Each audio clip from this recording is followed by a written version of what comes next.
What's up, everyone? Welcome back to C&D Sports. Today, we're going to look at the San Jose Sharks, the collapse of the San Jose Sharks over the years, and just kind of give you our thoughts on what a potential rebuild might look like for the Sharks, and just talk about all things Sharks, which I don't think a lot of people talk about considering just how far they've fallen.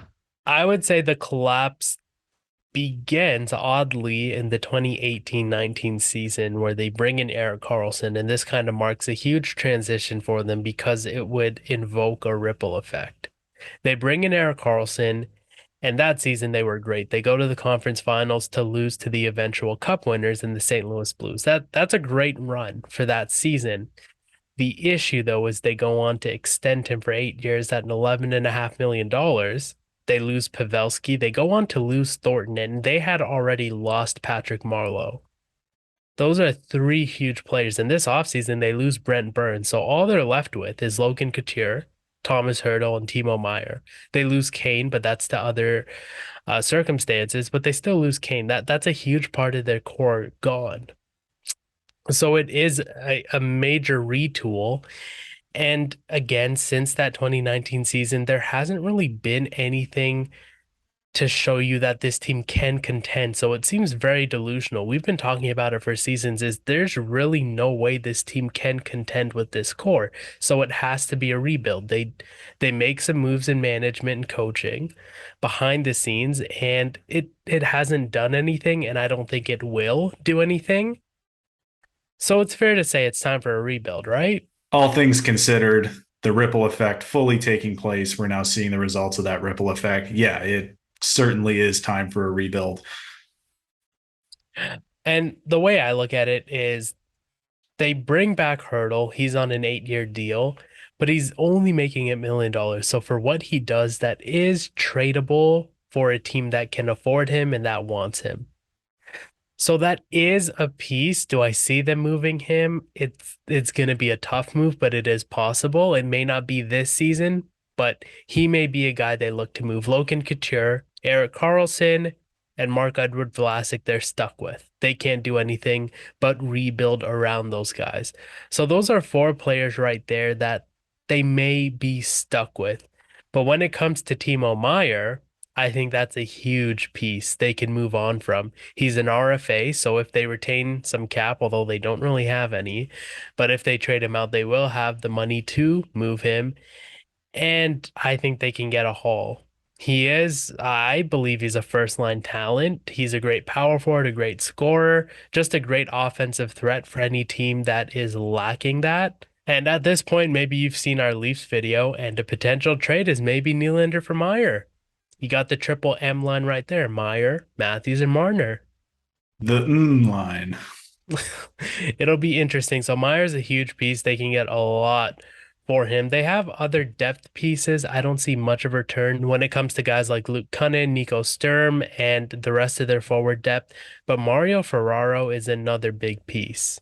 I think he's a legitimate top four defenseman. The only reason you wouldn't move him is Erik Karlsson's having a great season, and Mario Ferraro does a lot to help him out there. So that may be a reason to keep him. And he is signed for a couple years, so he may be a guy better to keep. But if it's a rebuild, Mario Ferraro and Timo Meier will get them a huge haul. That'll get them the picks and prospects they need to turn this thing around sooner rather than later. Because, like I said earlier, they are going to have to build with Karlsson, Couture, and Vlasic on that team. So it's in their best interest to get good as soon as possible. As for the rest of the blue line, you have guys like Benning and Nudavara. You can get something for them, but not much, so you might as well keep them. Then we look at the tandem in net. You have Kakinen, you have Reimer. I mean, that's just serviceable. That's a rebuilding tandem at this point. So I think they can stay the course. Maybe they can move them if a team like Toronto again perhaps needs a goalie. Well, you have two options, perhaps a Reimer reunion.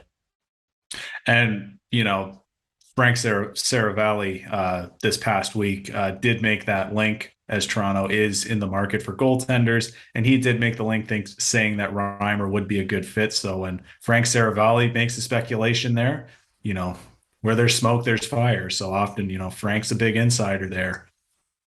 Yeah, it'll be interesting. Now, in terms of the future for San Jose, William Eklund's a good piece. I don't like the idea of building around him, along with Thomas Bordeleau. Those are two great pieces, but you want a big piece. And one thing I will say is Michkov's in this draft. Of course, Bedard's in this draft, but I do like a potential Bedard Eklund pairing. I think Eklund's hands with Michkov's shots could be a mimic of the Marner Matthews pairing. They're obviously smaller, less physical, but they're young and they have a lot of growing to do. I think that's a great pick. But if San Jose stays the course, their first round pick is going to be an elite player, more likely than not, considering how deep this draft's going to be. I just like the idea of Michkov and Eklund playing together. But hey, maybe they get Bedard and it's that much better. Outside of that, they are a little thin on the prospect depth, that there aren't really notable names. Ryan Merkley's an interesting name, but I'm not sure what he will turn into on the NHL level. I still think he's another player that has a lot of growing to do. He's not physical. He's not necessarily a great defender. He is an offensive defenseman for the most part. So yeah, he may be top four, but I'm not too high on him. And because they're thin on prospects and futures, I think that's why it's important to definitely move on from Meyer because he'll get you a haul. But even although it will hurt, I think it may be in their best interest to move on from Ferraro and whoever else they can so they can start to bolster their prospect pool. So a lot to consider for the San Jose Sharks moving forward to try to mitigate that ripple effect here and try to properly start a rebuild. So with that, that'll do it for this episode. Thanks for watching, guys. If you liked the video, give it a like down below. Subscribe so you don't miss any of our other uploads. Comment down below what you think of the San Jose Sharks, what you think a rebuild should look like for them. Let us know in the comments below, and we'll see you in the next video.